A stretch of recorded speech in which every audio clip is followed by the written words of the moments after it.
Sage Wanderer here, coming at you with a very important emergency message today.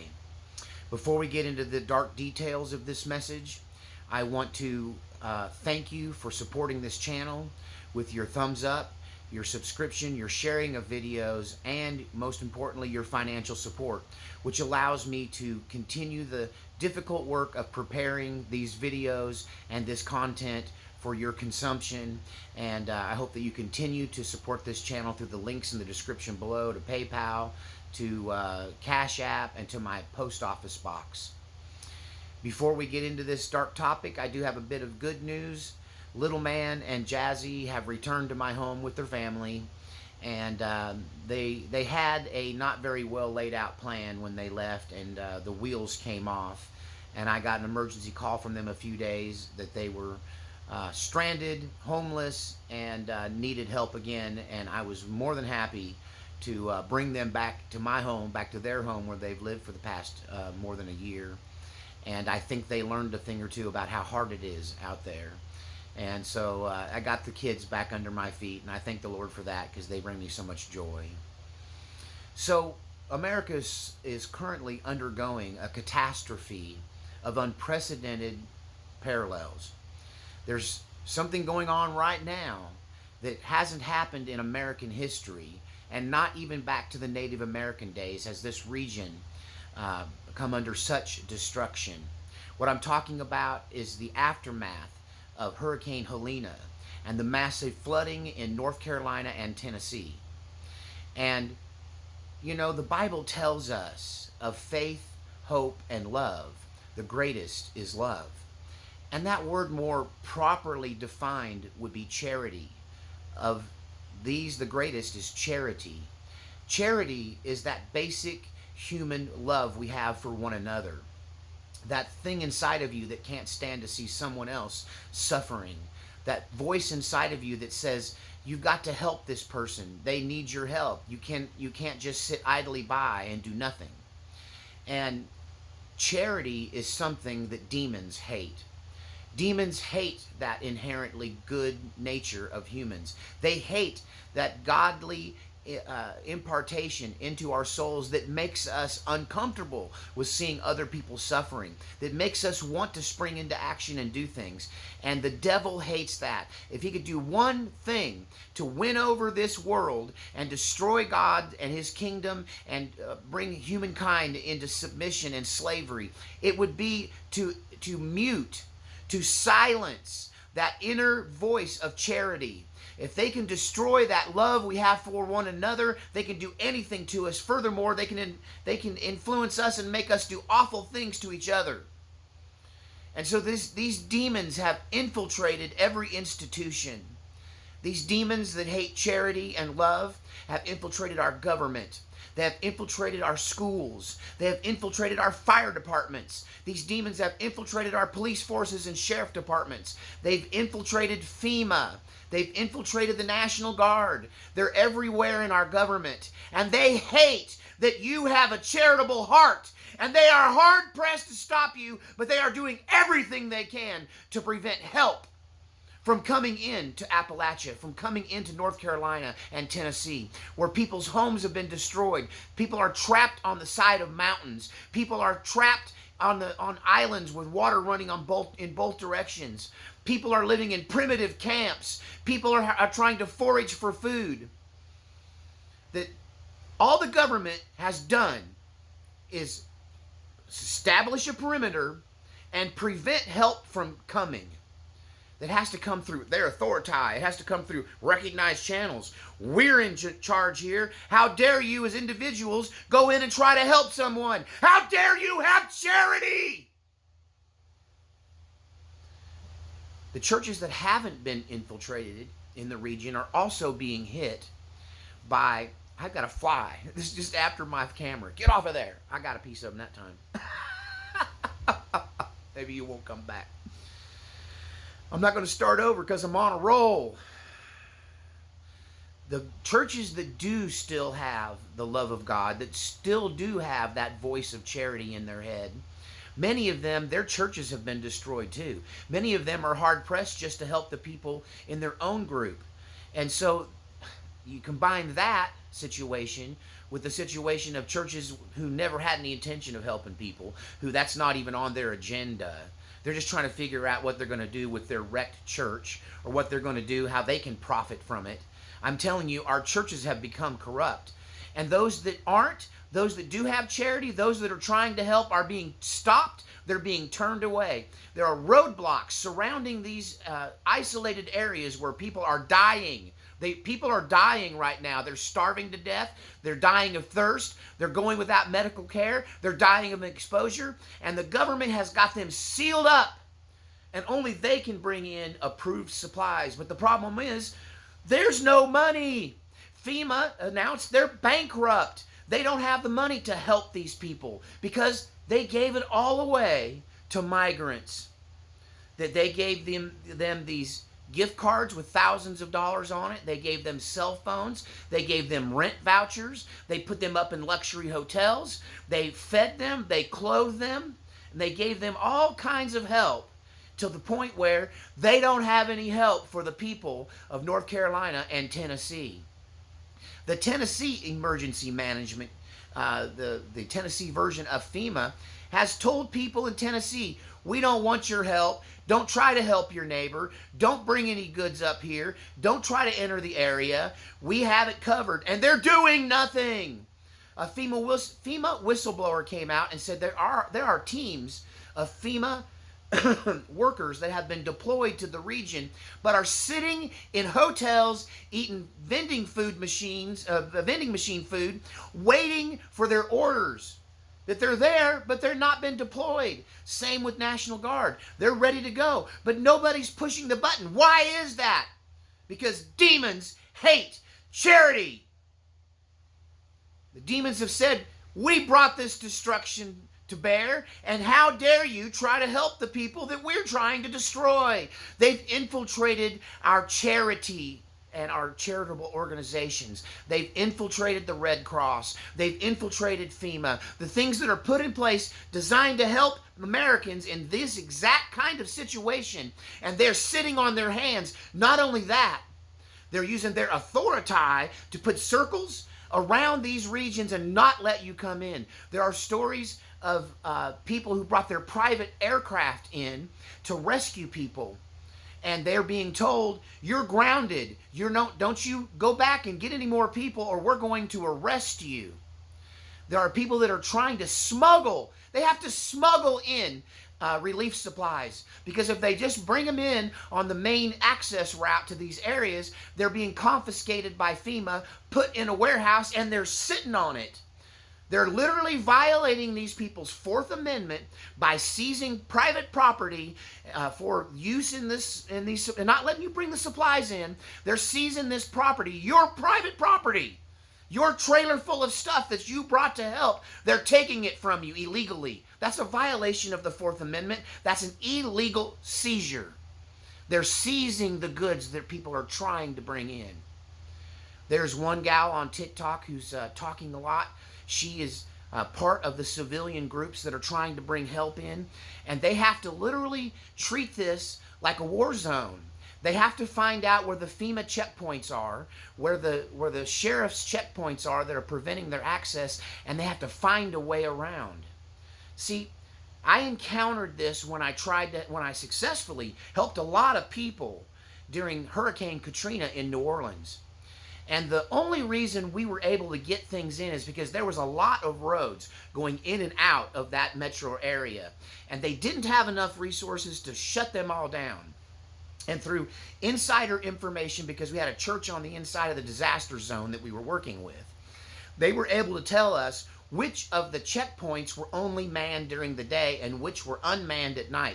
And we came in through an unmanned checkpoint, moved the barriers, drove our trucks through, and came in to bring 16,000 pounds of supplies in to help the people and the victims of Katrina. And the church was able to distribute them literally on foot with backpacks full of goods, delivered oftentimes to people that were still days later, 3 or 4 days later, trapped on their roof of their house with floodwaters all around them. This is what's going on right now. People are trapped on the roofs of their houses. People are clinging to the sides of cliffs in North Carolina and Tennessee on the land that used to have their home on it. That their home and the land it was sitting on was washed away into the river, and the survivors were lucky enough to cling to the side of a cliff, and there they still sit, suffering. They're suffering, and nobody is helping them, and the ones that are trying to help them are being prevented by the United States government, by FEMA, by crooked sheriffs, by evil control freaks in the fire department, who are telling people you'll be arrested if you try to help them. It's our job to do this. Don't you try to help us. We don't need your help. And meanwhile, nothing's getting done.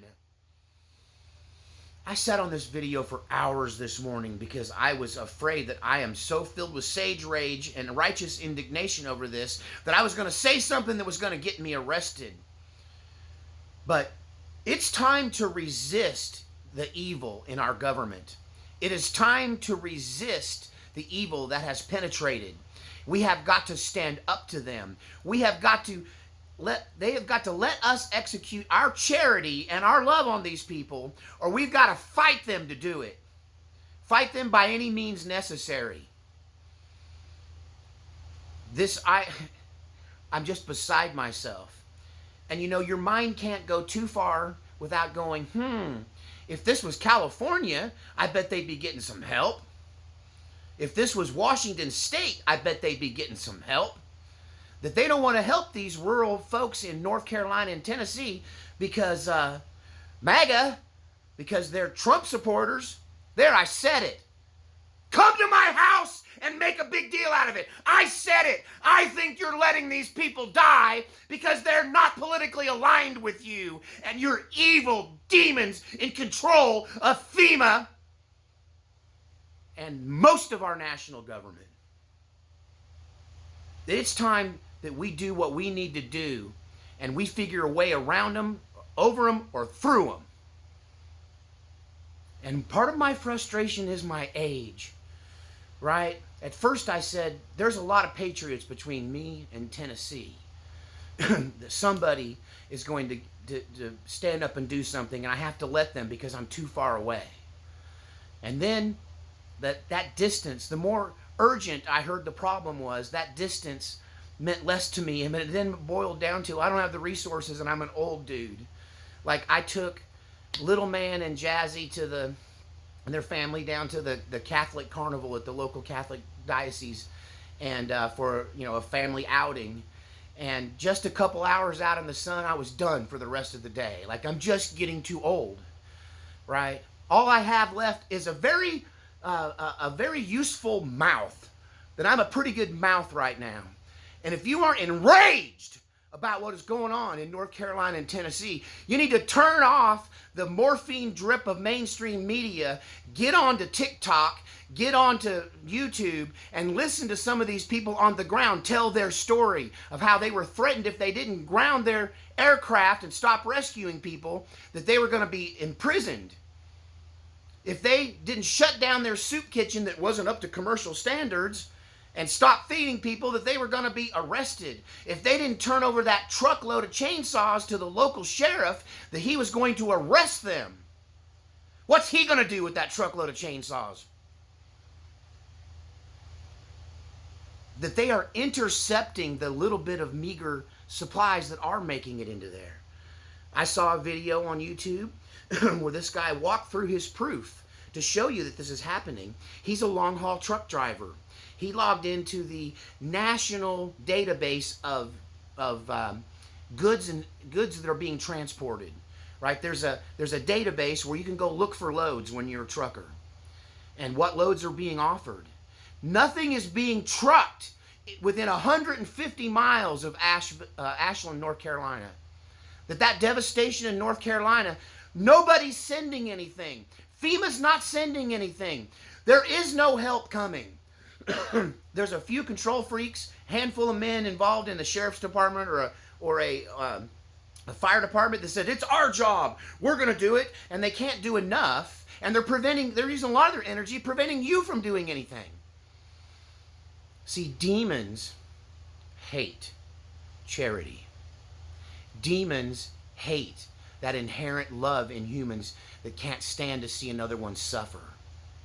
How dare you try to stop their suffering? the demons say, because they worked so hard to cause it. How dare you try to stop the suffering the demons have caused? It's time that we get angry about this. It's time that we say, no, we're not going to listen to you, and if you want to fight us, well, you've got a fight coming.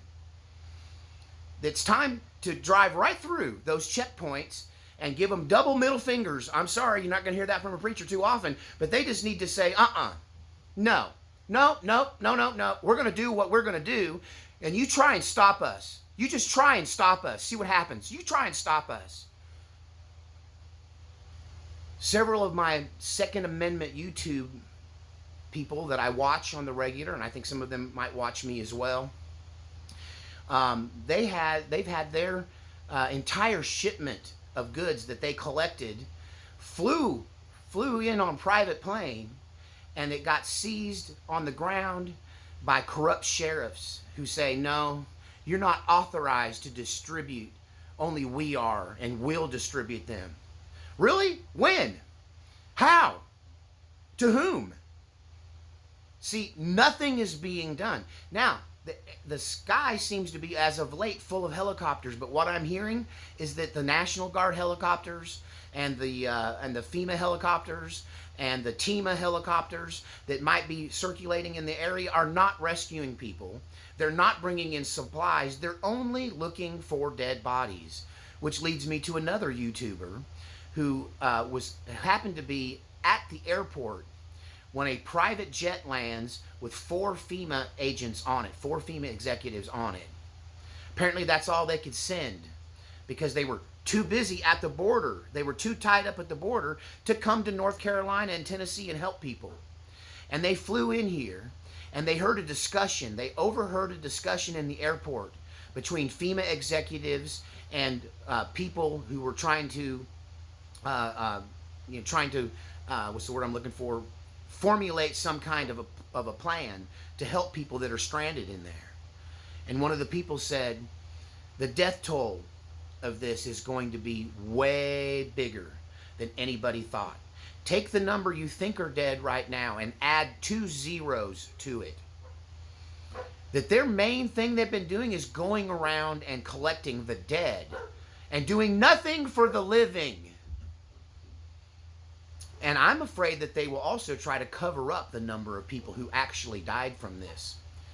The last I heard that there were a couple hundred people who died that we know of, right? So you add 2 zeros to that. That's 20,000 dead.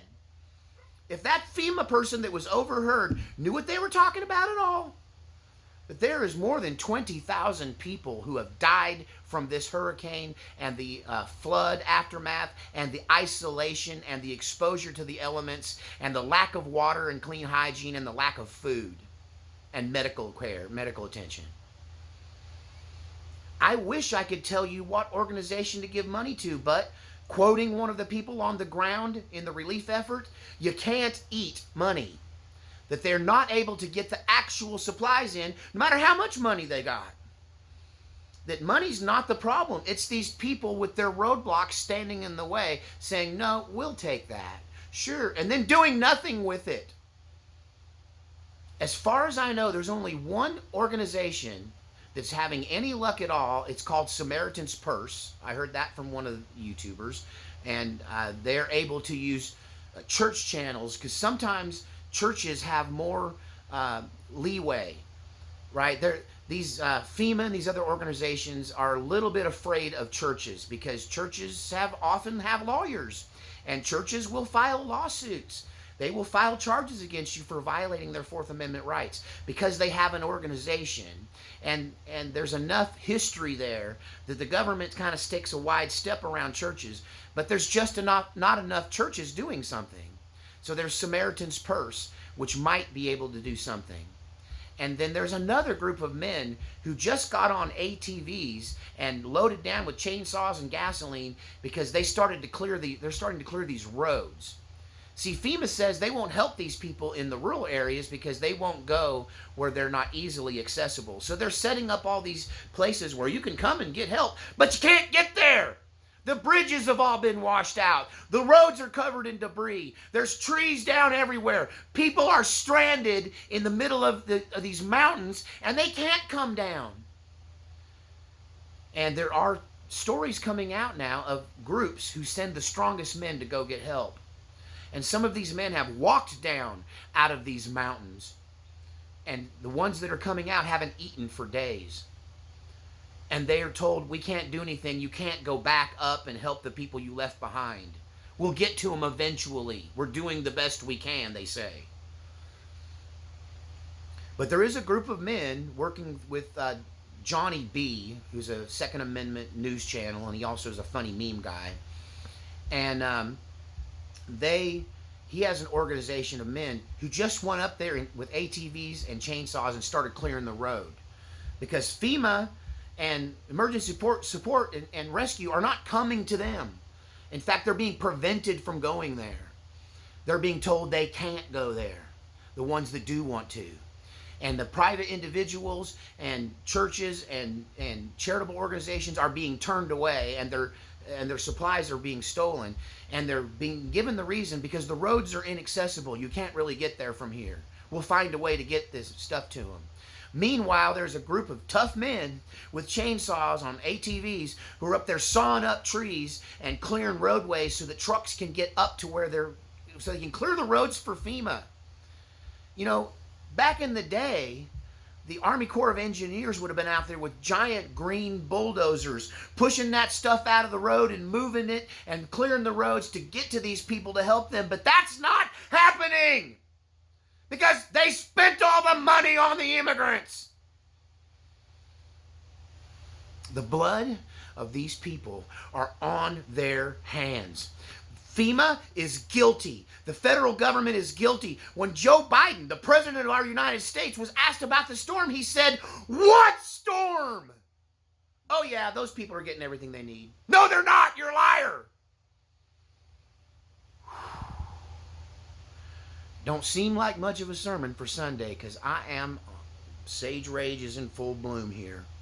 I cannot believe the things that I'm seeing and hearing coming out of North Carolina and Tennessee.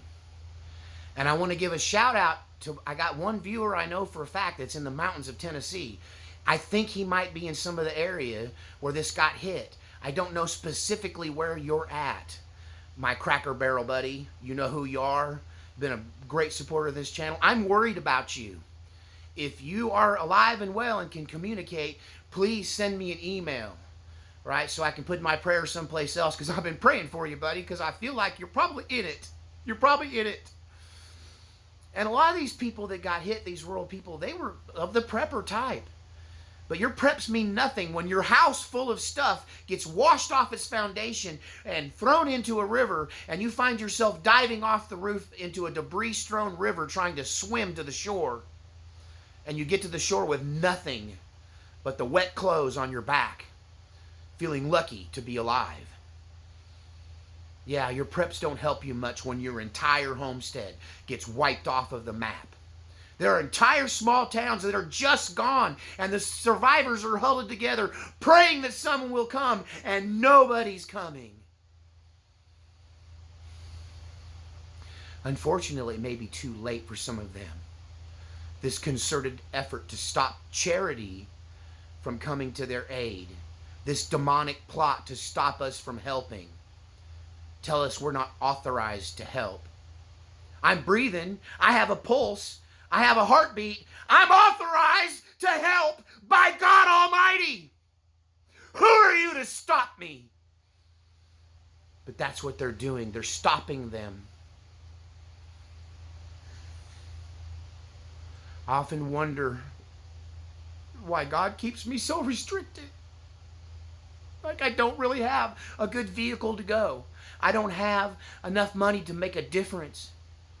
I wouldn't do anything but get in the way. And that makes me mad, God, because I want to help. And every time I feel that way, God says, you're more valuable as a mouth. You're more valuable as the town crier. Tell them what's going on.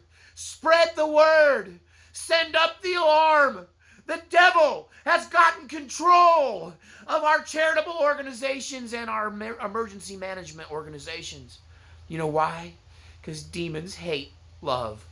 They hate that charitable love, and they'll do anything to stop it. We have to do something. We have to resist. We have to make changes by hook or by crook, by any means necessary, so the next time something like this happens, it will go a little better. They'll be a little less likely to try to stop us. We've got to get some clarification of the Fourth Amendment under emergencies. Most people think about the Fourth Amendment as your house being safe from illegal searches, but they are seizing people's property who are trying to help. You come in with a trailer full of goods and they're smooth taking it from you under threat of arrest. And maybe God keeps me grounded because, yeah, you're taking this out of my cold, dead hands. That would be my reply. And when I went to help people in Katrina, I was ordered by the bishop not to use force. I was the only guy with a gun. I didn't like that. I wanted them all to be armed. But they wanted to have that control, the church organization. So I was authorized to carry because I was licensed to carry and was recognized in Louisiana. My license was at the time. And at least it was a defense to prosecution for being armed. But I was told not to use deadly force to protect the goods that we're bringing in. Just give it up to the bandits and only use lethal force to protect lives. So you're there to protect them from being killed, not to... But I do think I would have been so stubborn had they tried to seize our goods and supplies that we brought in there, whoever they were, that it might have come to that I wasn't going to give up the goods regardless of what the bishop said. It was over my dead body. And luckily we were able to get that into the hands of people that needed that in that New Orleans area. And it was mainly due to the fact that there were many, many roads and too many roads in and out for them to secure them all. But these places in the mountains that are cut off, there's only one road in and out of most of these places. And that one road has many bridges that have been washed out. And they're grounding civilian helicopters that are trying to pull people out of the devastation, that are trying to bring supplies in. They're saying, you're not authorized. You have to wait on us. We're in charge of this. And nothing is happening. This death toll is going to shock the world. It's being covered up because it's so isolated and it's so cut off from the world. And they're suppressing the story. Why is the news not 24/7 covering this? Why isn't CNN at those checkpoints documenting all of this? You know why? Because the demons have control of the press. I talk a lot on this channel about the tipping point. This may prove that we're at the tipping point, if not over the tipping point. God protect those men and women who are putting their lives at risk to bring help to this beleaguered and catastrophe-stricken region. What they're doing is the ultimate of God's work. And I pray that God sends mighty angels of sufficient rank, authority, and number to make war on the people who would try to stop help from getting to these beleaguered places and to stop the relief. If they're trying to actively stop it, I hope they're stricken down. I hope God sends angels and puts them down, because those people are doing demons' work trying to stop these people from getting help to where it needs to go. Shame on our government. Shame on the local governments. Shame on those sheriffs who are confiscating loads of relief supplies. Shame on the FAA for grounding these aircraft and making this a no-fly zone. Shame on you. You will get yours in the end, because karma never forgets. What you sow, so shall you also reap. And God will have the final word on this. All right. We'll see you next time. Lord help us.